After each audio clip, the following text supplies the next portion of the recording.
धन्यवाद देवेंद्र जी।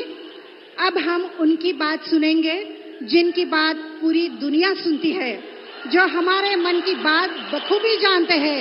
विश्व के सबसे बड़े लोकतंत्र के सबसे लोकप्रिय नेता, जिनका ध्येय है परम वैभवशाली भारत, जिनका संकल्प है विकसित भारत, जिनकी सोच है एक आत्मनिर्भर भारत, ऐसे प्रधानमंत्री माननीय श्री नरेंद्र जी मोदी। जय श्री राम, मोदी जी को जय श्री राम।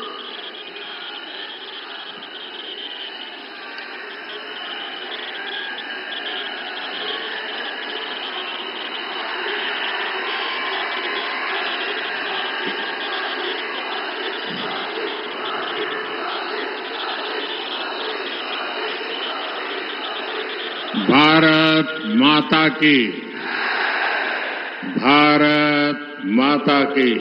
अमृत नोनी गॅस्ट्रिन, अपचन, ऍसिडिटी, गॅस्ट्रबल ह्यापैकी तुम्हाला कुठलाही गॅस्ट्रिक प्रॉब्लेम झाला, उपाय एकच, अमृत नोनी गॅस्ट्रिन।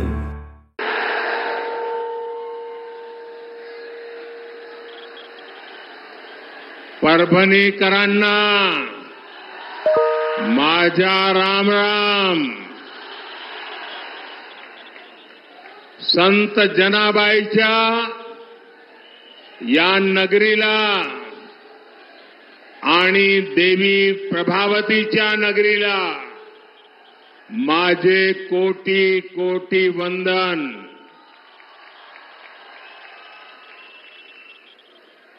परभणी की धरती से मैं छत्रपति शिवाजी महाराज, बाबा साहब आंबेडकर,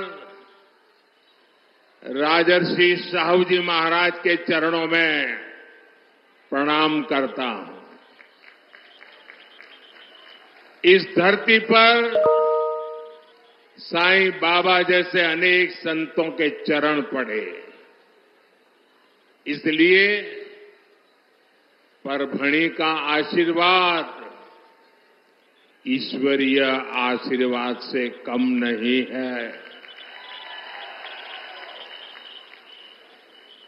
कल पहले चरण के मतदान के उत्साहजनक रुझानों के बाद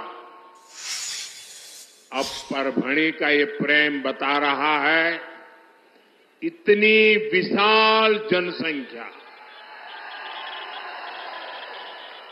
और इतनी बड़ी तादाद में माताएं बहनें,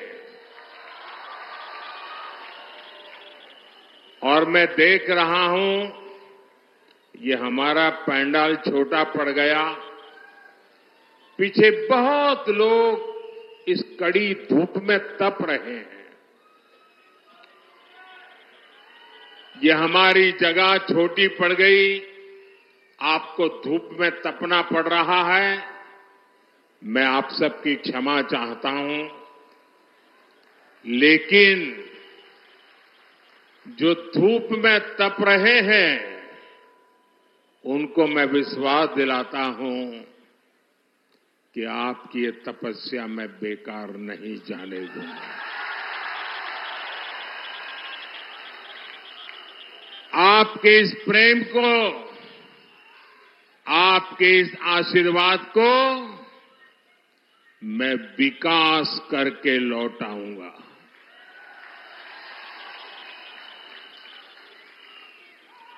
ये जो चारों तरफ एक ही स्वर गूंज रहा है, एक ही आवाज आ रही है, फिर एक बार, फिर एक बार, फिर एक बार। साथियों, 2024 का ये चुनाव केवल सरकार बनाने के लिए नहीं हो रहा। इस चुनाव का लक्ष्य है भारत को विकसित बनाना, भारत को आत्मनिर्भर बनाना। इसलिए 2024 के चुनाव के मुद्दे सामान्य मुद्दे नहीं है, हर मुद्दा महत्वपूर्ण है, हर कदम महत्वपूर्ण है, हर संकल्प महत्वपूर्ण है और इसलिए ये पहला चुनाव है जिसमें भारत को दुनिया की तीसरी सबसे बड़ी अर्थव्यवस्था बनाने के लिए ये चुनाव है। ये चुनाव है जिसमें हमने पिछले टर्म में चंद्रयान की सफलता को देखा है। ये इस चुनाव के बाद 140 करोड़ देशवासी गगनयान की सफलता भी देखेंगे। ये पहला चुनाव है जब सेना के हथियारों से लेकर कोरोना की वैक्सीन तक लोग आत्मनिर्भर भारत की सफलता की हर कोने में चर्चा कर रहे हैं। सिर्फ 10 वर्ष में देश ने विकास की एक लंबी दूरी तय कर ली है। 2014 में जब मैं पहली बार लोकसभा का चुनाव लड़ रहा था, उस समय चुनाव में क्या बातें होती थी, अखबार किन बातों से छाए रहते थे, टीवी पर किन बातों की चर्चा होती थी, तब बात होती थी आतंकी हमलों का डर, आए दिन बम धमाकों की खबरें और हमारे वीर जवानों की शहादत की पीड़ा, यही छाया रहता था। 5 साल बाद, याद करिए साथियों, 5 साल बाद 2019 में चर्चा सीमा पार से होने वाले हमलों की बंद हो गई और चर्चा क्या होने लगी? Surgical strike. ये तो मोदी है, घर में घुस के मारता है। ये चर्चा होने लगी कि नहीं होने लगी? शौर्य की ये धरती महाराष्ट्र भी सर्जिकल स्ट्राइक की बात सुनकर गर्व से भर गए थे। आप मुझे बताइए, हिंदुस्तान का कोई ऐसा नागरिक होगा जिसको गर्व न हुआ हो? कोई नागरिक होगा जिसको गर्व न हुआ हो? गर्व हुआ कि नहीं हुआ? हर किसी को गर्व हुआ कि नहीं हुआ? साथियों, एनडीए सरकार सबका साथ, सबका विकास के मंत्र पर काम करती है। कोई भी जाति हो, कोई भी पंथ हो, हमारी सरकार सबके लिए काम करती है। यहां परभणी में बिना भेदभाव करीब 40,000 गरीबों को पक्के घर दिए गए हैं।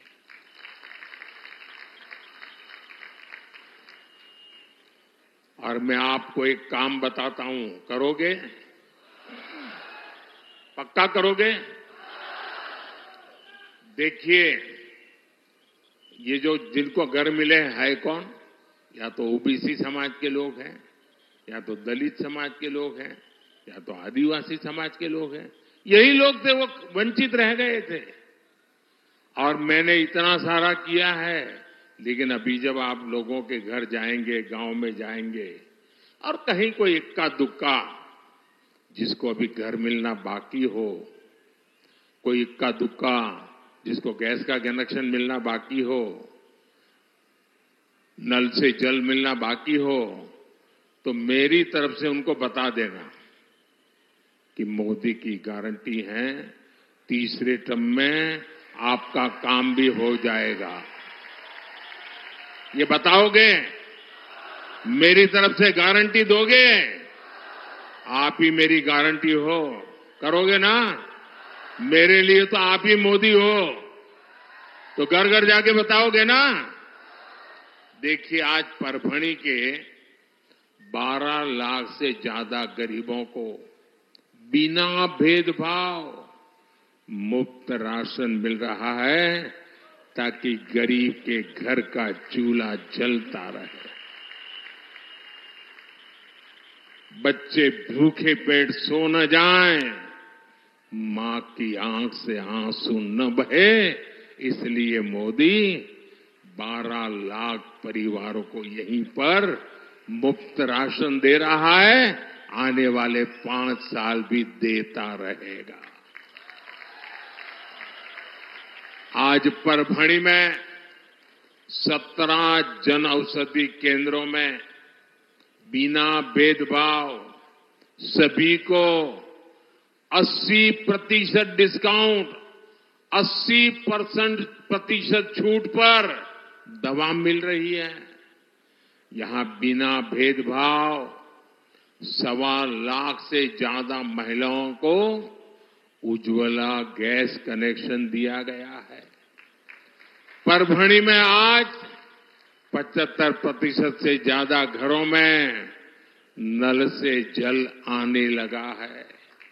इतना ही नहीं, एनडीए सरकार ने परभणी के 9 लाख से ज्यादा पशुओं को मुफ्त टीका भी लगाया है। कोई भी सरकार ऐसे तभी काम करती है जब वो गरीबों के प्रति संवेदनशील हो, सबकी चिंता करती हो। मैंने गरीबी की जिंदगी को जी है। मैं भी आप ही की तरह पिछड़े परिवार में से आ रहा हूं, इसलिए गरीब का दुख भली भांति समझता हूं और इसलिए मैंने तय किया जो मैंने सहा वो देश के किसी गरीब को नहीं सहना पड़े।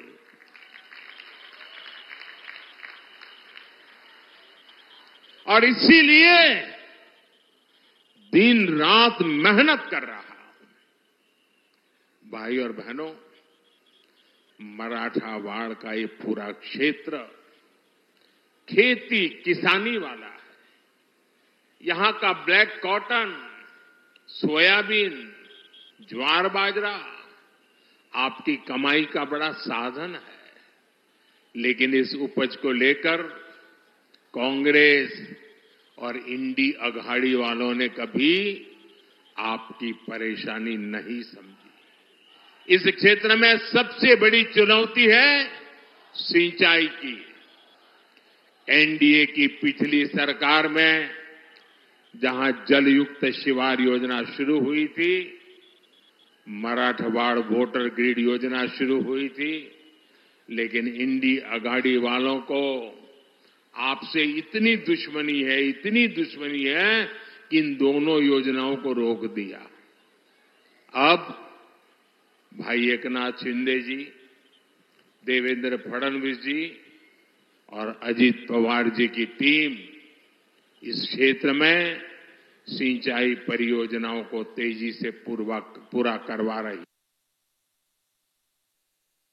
काम है, लोअर दूधना प्रोजेक्ट पूरा हो गया है। साथियों, यहां के किसानों की एक बड़ी चुनौती मौसम की मार भी रही है। पहले की सरकारों के समय किसानों को फसल बीमा की रकम मिलना असंभव था, लेकिन एनडीए सरकार ने सिर्फ एक जिले परभणी में ही किसानों को फसल बीमा के 1,500 करोड़ रुपए दिए हैं। हमारी सरकार जो ऑयल सीड मिशन शुरू करने जा रही है, उससे यहां सोयाबीन की खेती करने वाले किसानों को बहुत लाभ होगा। परभणी अब देश के खाद्य तेल में आत्मनिर्भर भारत बनाने में बहुत बड़ी मदद करेगा। परभणी के लाखों किसानों को भाजपा सरकार ने पीएम किसान सम्मान निधि के 850 करोड़ रुपए भी दिए हैं और जो राज्य सरकार दे रही है वो अलग। अमरावती में बनने वाले टेक्सटाइल पार्क का भी यहां के कॉटन उत्पादक किसानों को बहुत फायदा होगा। साथियों, मोटे अनाज श्री अन्न को पौष्टिक तत्वों को ध्यान में रखकर हमारी सरकार बड़े पैमाने पर श्री अन्न को बढ़ावा दे रही है। सुपर फूड है, हम दुनिया में पहुंचा रहे हैं। आपके यहां का ज्वार बाजरा केवल महाराष्ट्र और देश को ही नहीं बल्कि पूरी दुनिया को पौष्टिक लाभ देगा। साथियों, मोदी के लिए आपके सपने ही मेरे संकल्प है। इसलिए हम समस्याओं के समाधान के लिए ठोस काम करते हैं, ठोस काम में भरोसा करते हैं और ठोस काम को पूरा करने के लिए मेहनत करते हैं। हमारा मराठवाड़ा खुद इसका सबसे बड़ा उदाहरण है। हमने क्षेत्र के लिए आधुनिक इंफ्रास्ट्रक्चर पर फोकस किया। परभणी में 5 अमृत स्टेशनों का विकास हो, मड़मान नांदेड़ रेल लाइन के परभणी सेक्शन का दोहरीकरण और इलेक्ट्रिफिकेशन हो, बाला साहब ठाकरे समृद्धि महामार्ग हो या फिर शक्तिपीठ एक्सप्रेस वे हो, ये इंफ्रास्ट्रक्चर आज परभणी और मराठवाड़ की तस्वीर बदल रहे हैं। जालना में 250 एकड़ के ड्राई पोर्ट का निर्माण भी हो रहा है। इससे भी इस पूरे क्षेत्र के किसानों को लाभ होगा। साथियों, एनडीए सरकार के अगले 5 वर्षों के लिए हमारी पार्टी ने अपना संकल्प पत्र जारी किया है। ये संकल्प पत्र मोदी का गारंटी कार्ड है। अगले 5 वर्षों के लिए मोदी की गारंटी है कि हम देश में गरीबों के लिए 3 करोड़ नए घर बनाएंगे। अगले 5 वर्ष के लिए अब हम देखते हैं कि आजकल हर परिवार में बुजुर्ग माता पिता, दादा दादी, चाचा चाची, नाना नानी हर परिवार में होते ही हैं, क्योंकि अब आयु लंबी हो रही है। और जो बेटा कमाता है या बेटी कमाती है उसके लिए अपने बुजुर्ग मां बाप को संभालना कोई मुश्किल काम नहीं होता है, कर लेते हैं। लेकिन अगर कोई बीमारी आ गई तो फिर परिवार में सबके लिए दिक्कत होती है कि अब पैसा बुजुर्गों के लिए कितना खर्चा करें, बच्चों के लिए खर्चा कितना करें। एक प्रकार से उसके सारे सपने भूल जाते हैं। और इसलिए मोदी ने तय किया कि मेरे सभी परिवार के जो लोग रोजी रोटी कमाने के लिए मेहनत करते हैं उनका बोझ मैं कैसे कम करूं।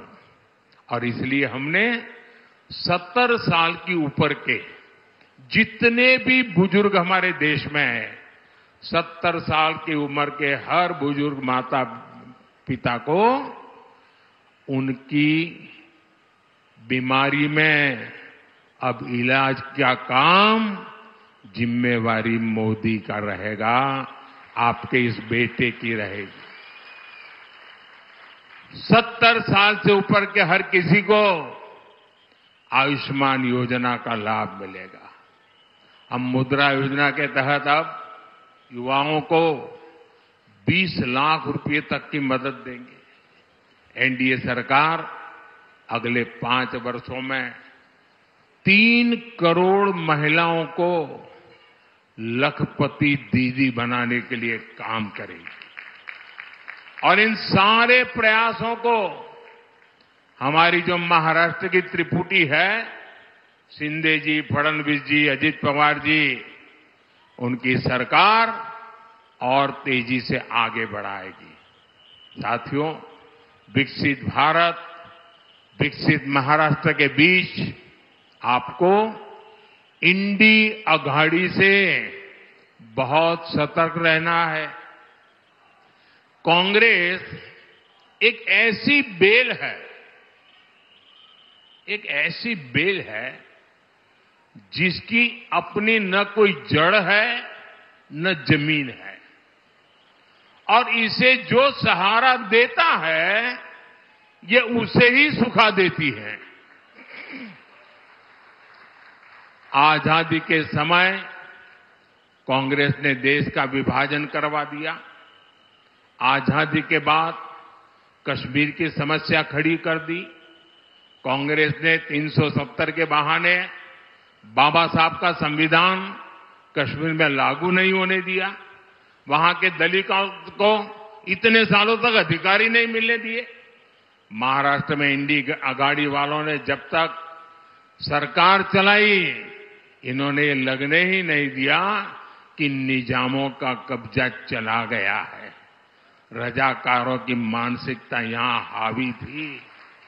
हाँ, इन लोगों ने महाराष्ट्र और मराठवाड़ का विकास तो नहीं होने दिया, लेकिन कांग्रेस और नकली शिवसेना की पिछली सरकार याकूब मेनन की कब्र संवारने में व्यस्त थी। अब बताइए, उनके लिए प्रायोरिटी थी याकूब मेनन की कब्र। भाई और बहनों, श्री महाराज पाचलेगांवकर जैसे संतों की धरती है, जिन्होंने सन्यासी होकर भी निजामों के विरुद्ध में संघर्ष का नेतृत्व किया था। परभणी हमारे बाला साहब ठाकरे से प्रेरणा लेने वाली धरती है। मैं आपसे पूछना चाहता हूं, रजाकारों की मानसिकता को क्या हमारी परभणी में स्थान मिलना चाहिए क्या? मिलना चाहिए क्या? पालघर के साधुओं की हत्या का मजाक उड़ाने वालों को महाराष्ट्र में कोई ठिकाना मिलना चाहिए क्या? साथियों, कांग्रेस और उसके दोस्तों को भारत की हर विरासत से चीड़ है। कांग्रेसी सरकारें तो आजादी के बाद भी सेनाओं में अंग्रेजी निशानों को ढो रही थी।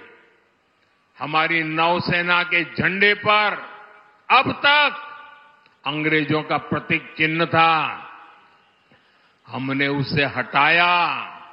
इतना ही नहीं, हमने नौसेना के झंडे पर छत्रपति शिवाजी महाराज का निशान लगाकर नेवी को नई पहचान दी है। नेवी के अधिकारी जो एपोलेट पहनते हैं, उसमें भी अब छत्रपति शिवाजी महाराज की विरासत की झलक दिखती है। कुछ महीने पहले ही हमने नौसेना दिवस मनाने की परंपरा को भी बदला। पहले नौसेना दिवस दिल्ली में हुआ करता था, हमने नौसेना दिवस पर सिंधु दुर्ग के किले में भव्य आयोजन करके छत्रपति शिवाजी महाराज को श्रद्धांजलि भी दी और उनके संकल्पों को आगे बढ़ाने का व्रत भी लिया।